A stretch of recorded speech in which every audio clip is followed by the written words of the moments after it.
Good morning and welcome back to the Farm2Table Show morning edition. This morning episode is Rain, Roots, and Responsibility. Water stewardship on the land. Whether you've got 5 acres or 500, whether you're brand new to homesteading or grew up baling hay barefoot, you already know water is life. But here's the bigger question. Are you stewarding that life well? Today, we're going to talk about rain collection, irrigation ethics, pond care, water waste, gray water use, drought planning, and yes, we'll even dive into some of the biblical and spiritual lessons of how we treat this sacred, flowing resource. So grab your coffee and your rain gauge. We're getting practical, philosophical, and deeply rooted, just like a tree planted by streams of living water. All right, good morning, everyone. Let's start with this. Let's start with this truth.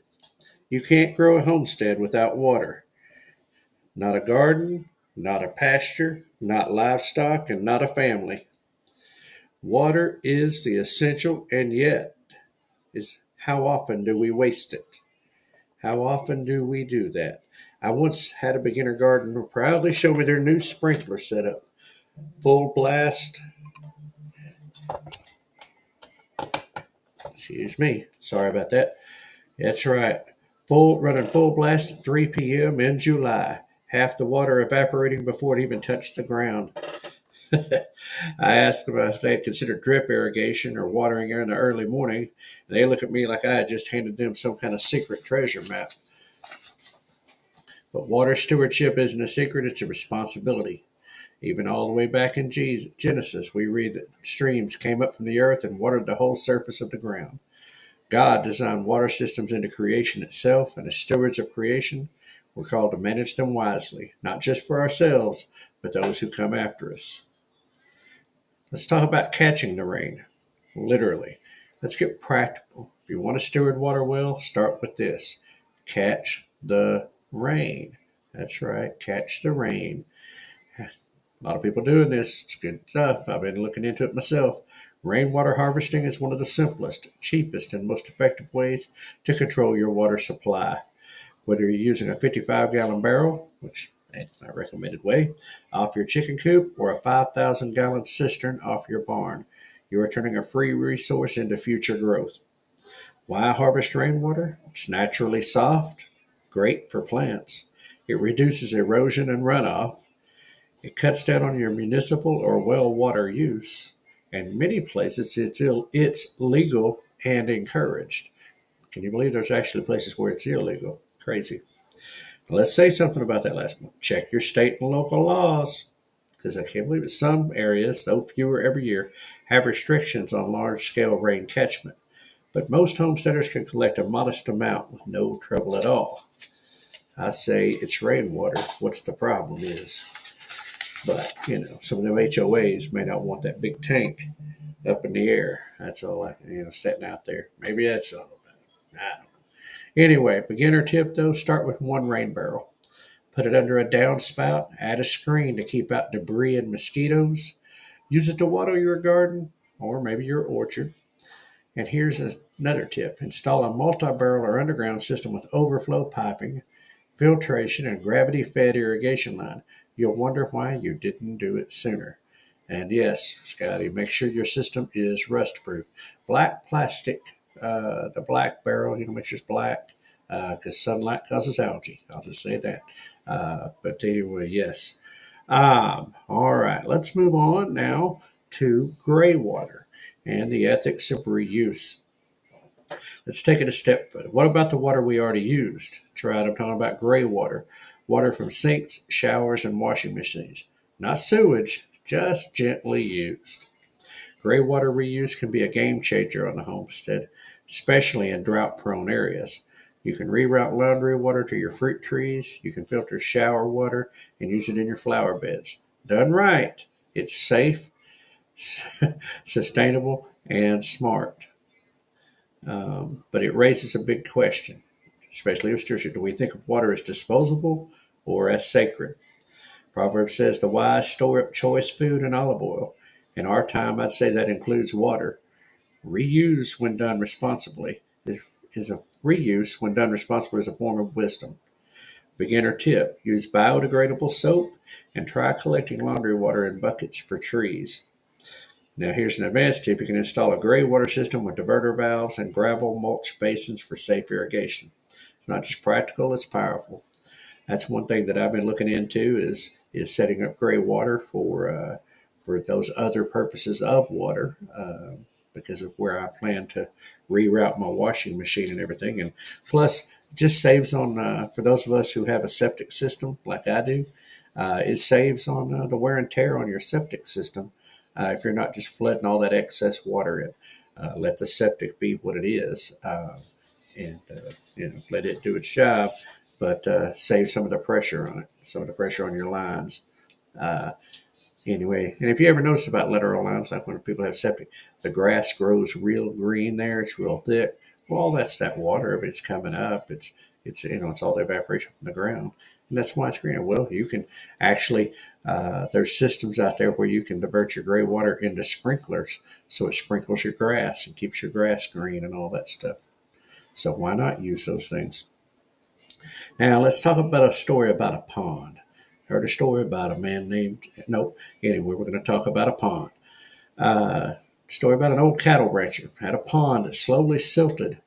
It slowly built silt over 30 years.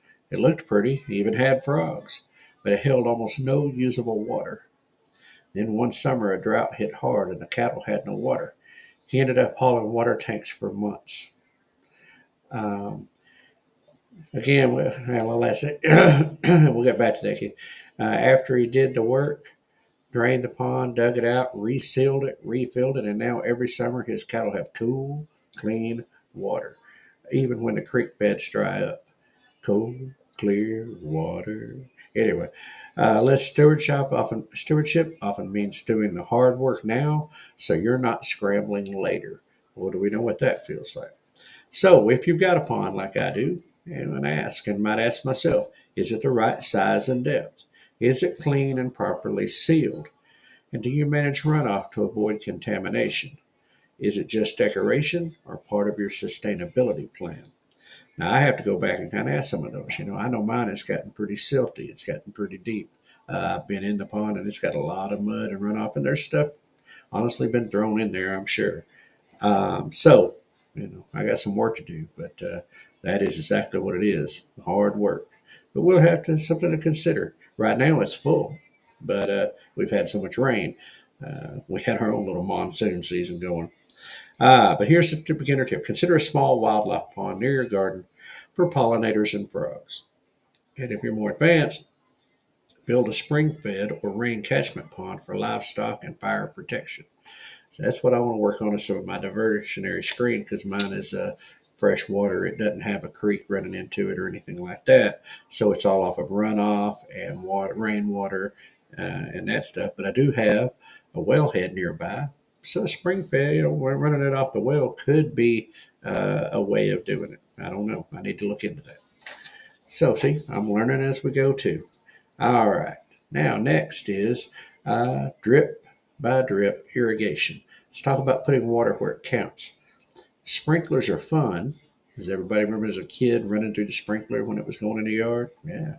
But drip irrigation is king when it comes to efficient homestead watering. It delivers water directly to the roots. It reduces waste and avoids mildew from wet leaves. For the beginner, a simple gravity-fed drip line from a rain barrel can transform a garden.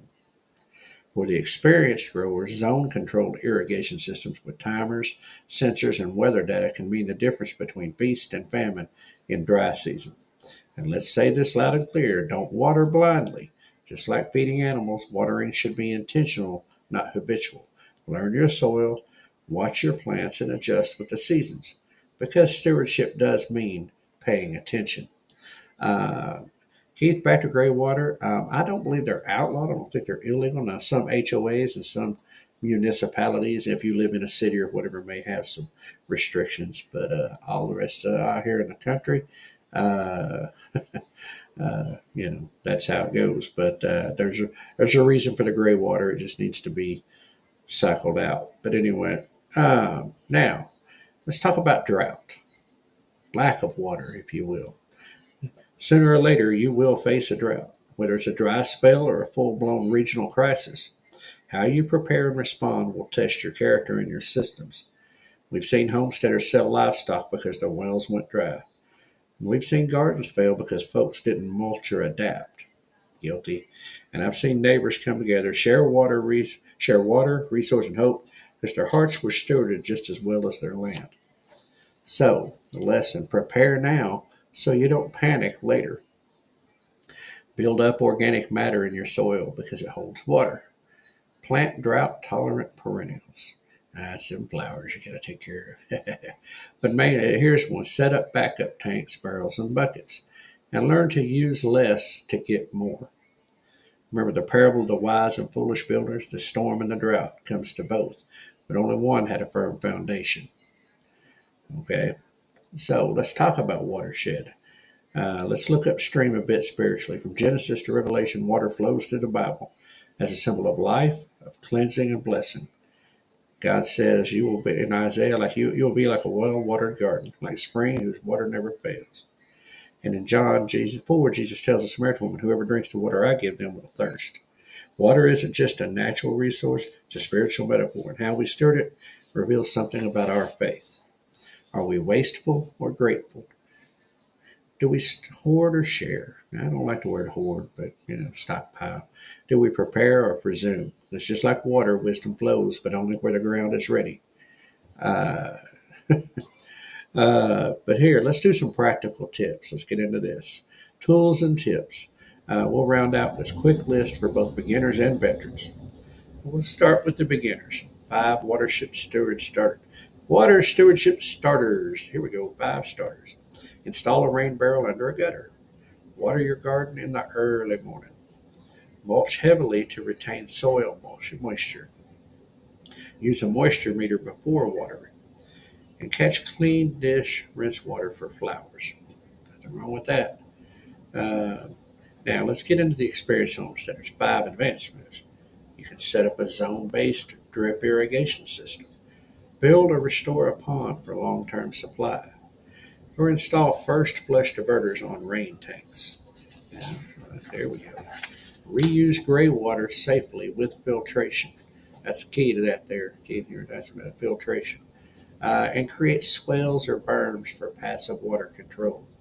That's some work I could use, just doing some intentional direction of where some of the water runs. But anyway, so the water you leave behind. And here's the big takeaway. Water is temporary, but its impact is forever.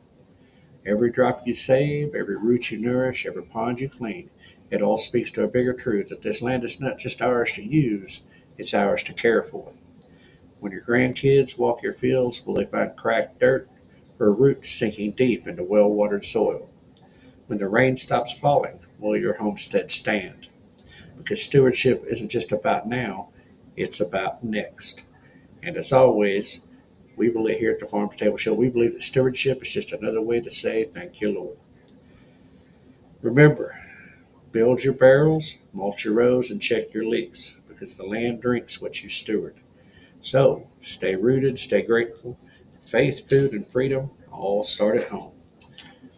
All right. Good morning, everybody. Good morning in the chat. Wow, it has been busy over there. I've been watching it in a corner of my eye.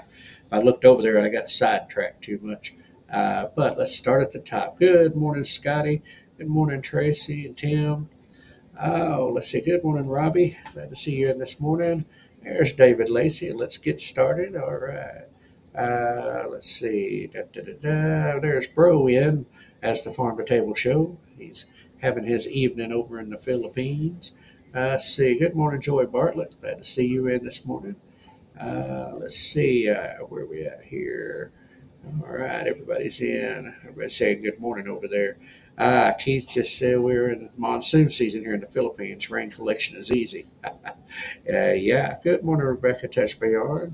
Good to see you in this morning. Good morning, Ed Kirkpatrick. Hope all is well out there. Let's see. Hop M. Hope him hi. Okay, Keith already said hi to you. Let's see. Like I said, you have to look.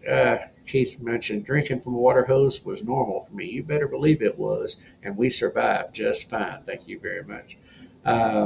Good morning, Teresa Jukowitz. Glad to see you this morning. Let's see. And well, Scotty, we all drank from the hose. If you didn't, something was wrong with you. And you ain't got a kid about that. That's all we had. Let's see. And let's see where I seen it up there. Delighted Acres had jumped in. I seen them. Morning, John. Glad to see you in with us. And let's see. Teresa saying hi. Joy. Yeah. Rebecca Touch Bayard. Yep. Good morning. Oh, everybody. All right. I think I'm all caught up. I think I got everybody. Yeah, water. It's kind of funny talking about water in a sense. I think about how much I'm losing because my goodness, the water we've had so far this year.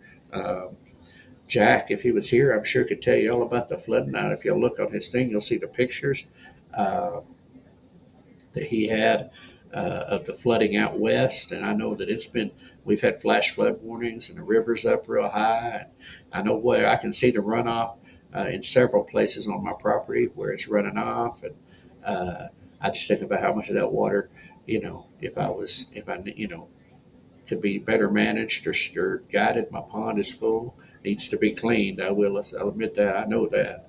That's just a nightmare process that I've not been able to get to. Yeah, roll call time. Yeah, bro, that's right. Got to go through, make sure we get everybody and say hi. Respond to any comments. But yeah, it's the water's important.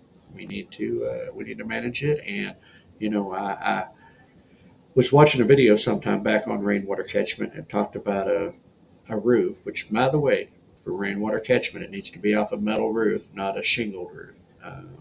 Because if you've ever looked in a gutter or looked in something where shingles, you get that gravels and all that, tar chemicals. You don't want that. Could do it if you needed it, but it's not the best. Metal roofing is the best for that. But something as simple as, like I said, a 55-gallon drum to catch just a small amount, all the way up to a big, full-blown, multi-thousand-gallon tank. And yeah, I'm with you, John. I'm in the uh, same boat with all this rain we've had. It's like, man, catchment would be, I'd be full. I know that much. Scotty, get the pool boy to clean the pond. Here's the problem, Scotty. I am the pool boy. It'd be me. There is no, there is nobody else. And the size of my pond, and as deep as it is, I honestly would need a track hoe or excavator of some kind to be able to reach in there and get the buckets out. I've got to get a hold of, bro, help me remember this. I need to get a hold of Bob Ryder. They were talking about a fish that will clean out the bottom of a pond. I just don't know if it's one I can put in my pond. But anyway, but yeah, I've definitely managed. I was up till dark last night out there with the headlights on the mower and flashlight, getting my front yard finished. But last night, so that I could before the rains came today. But yeah, definitely had enough water this year. We could have rainwater catchments filled up, and I'll be honest with you, it was nice to see my pond full again. It's been pretty dry this year, last year and whatnot. Levels had gotten down quite low. Tilapia, that's what it was. Thank you, bro. Glad you remembered that. May have to try to see how if I can introduce that. But anyway, because man, they say they clean it was a lot of mud. I think it was quite a bit that they can clean out the bottom of a pond. So may have to introduce that and see if they can make it. But anyway, let's move on forward here. Let's get into another homestead hack. I feel like that whole issue with water and talking about all the different things was its own hack. I've looked into the gray. Before we go, I've looked into the gray water treatment, and again, depending on what you're going to do with it. But the filtration system's actually not that complicated on those, and if you filter it, you can things that are non-edible, non-human consumption. That's the big deal there. You can't put it out there on your garden. And that type of thing. But, properly filtered, you can use it on a lot of other stuff where you might need water. And so, it's definitely worth looking into there. And then, of course, rainwater catchment. I forget how much it was, but it was like a 1 inch of rain equaled, I forget how many hundreds of gallons on a, I think it was 100 square foot roof, something like that. I can't remember the math, but it was crazy how much water we lose, how much it just rolls off and runs off and goes into nowhere that we could be saving and using and, you know, to water our gardens and water our animals and that type of thing. And friends like Lorraine Sheehock, they're completely off grid, and they use rainwater catchment. That is their water source. And they do laundry, showers, everything is off of rainwater, including their animals and gardens. So it is doable. The systems get bigger when you're doing that, and you definitely have to conserve. They said no long showers, nothing like that. It's quick, it's in, it's out. You use your water sparingly. Um, but anyway, so there you go. So let's move forward with Homestead Hack real quick. This one I haven't tried. It's interesting. Old pantyhose plant ties. Gentle plant support without strangling stems. Here's how it works. Cut strips of old pantyhose or tights. Tie the tomatoes, peppers, or vines loosely to the stakes or trellises. The material stretches as plants grow, preventing damage. I know I've done that where I've had one tied too tight to a stake and it caused problems.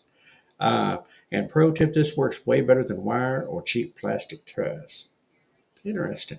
I can see where this one will work, with tomatoes and that type of stuff if you don't have it tied, uh, properly. So, and I've over tied it. And Joy Bartlett said we used to catch water to wash our hair. I bet you know what, and I bet it worked great as long as the water's clean. Uh, you know, seeing a picture, it's like the good water like that, soft water. That's the best, and you can get out of a yeah. Uh, Keith said, be sure to paint the storage black to keep algae from growing. Best if it's already made black. You can paint them black, but you really got to do a good job because any light will allow algae. Those yellow tanks that you see and the white ones, they're going to be loaded up with algae. So black tanks or black barrels, or spend the money on paint and wrap them. And But anyway, so it's Keith's asking her. I'll let her answer that. But anyway, quote of the day, of course, tied into water like it always will be. Quote of the day: water is the driving force of all nature. A smart guy named Leonardo da Vinci said that. Makes sense. Anyway, so there's your thoughts on water for today, especially as we're getting ready to have another round, at least where I'm at. And that's something I forgot to do. I had it right there on my report. Let's check in with Jack and see what Jack has to say. I can't believe I waited all the way to the end to do this. Jack, I apologize. Let's see. We're going to share that and then scroll that and make sure it is up where y'all can see Jack's smiling face. Good morning, Rednecks. It is 56 degrees this morning, May the 6th, 2025. We got a 10-mile-an-hour easterly. How do you know? Good morning, I messed Rednecks. that up. It is Sorry. 56 degrees this morning, May the 6th, 2025. We got a 10-mile-an-hour easterly wind, making it feel like it's 50 degrees. Lightning and thunder in the area, rain all day. We're going to get to 61 today. God bless y'all. We'll see you again tomorrow. All right. Well, that was good checking in with Jack. Let's see. Uh, yeah. Does it make hair grow? That's my question there, Teresa. You know, Joy, Teresa. Does it make it grow? That's the $1,000,000 question all of us guys want to know. Uh, Scotty says it's been raining every day off and on here. Yeah, it's we had a few days. Had Saturday, Sunday, Monday with sunshine, and Lord knows I needed it, and I took full advantage of it as far as getting things done out here on the property and a few other projects I had to work on. But got more rain coming, and so can't say we're not getting the rain we need. Of course, I know that the hot time's coming, and that's why that rainwater catchment would be a good thing. So when the hot comes, we've got the water for the plants and the gardens and things like that. But anyway, I'm so far behind, I ain't even got planted, and it's going to be a late garden if I do. But anyway, so let's get right on into upcoming events. The big one that's looming on the horizon, May 16th through the 18th, the Mid-America YouTube Meetup at Lake Eufaula State Park, Deep Fork Campground Pavilion, where the Nature Center is at. MT Homestead is the host. You can reach them at mthomesteadok@gmail.com, or you can find it on the old Facebook over there, and just search out Mid-America YouTube Meetup, and you can find out the schedule and everything going on. Fifth Annual Shed Farm Homestead Festival, May 17th, Garland, Kansas. And let's see, that's looking like that's going to be a good one. I was seeing some of the postings on it, and just a good old down-to-earth kind of festival. Nothing big and flashy. It's just a lot of people good. And Robbie said, Wild Huckleberry says they're under a flood watch. And anyway, yeah, we had that. You're getting the back end, and listen, I think right now we've got so much that I think if it's even going to sprinkle, pretty soon we'll have a flood warning going on. So anyway, I'm going to buzz through these real quick. June, let's see, Homestead Festival, June 6th to the 7th, Hardison Mills near Columbia, Tennessee. That's Roy Feek's place. That's going to be a good one. Modern Homesteading Conference, Coeur d'Alene, Idaho, June 27th through the 28th. You can get information at modernhomesteading.com. By the way, on that Homestead Festival, just go on to Facebook or Google. You can Google it up, Homestead Festival 2025, and you'll find all the information on that. September 5th and 6th, Ozarks Homesteading Expo, Marshfield, Missouri. Really looking forward to that one already, but you have a lot to do between now and then. But Keith and I will be there, full setup with the show, coming in to experience that, and looking forward to that. It's going to be great. Oklahoma Homestead Rendezvous, September 26th, 27th, Southeast Expo Center, McAllister, Oklahoma. You can find that on Facebook and or Oklahoma Homestead Rendezvous.org. But anyway, looking forward to that. It is going to be bigger and better than last year. And of course, Homesteaders of America Conference, October 10th and 11th in Front Royal, Virginia. I like that, Scotty. CCR. Who'll stop the rain? And so, yeah, there you go. Little CCR. There you go.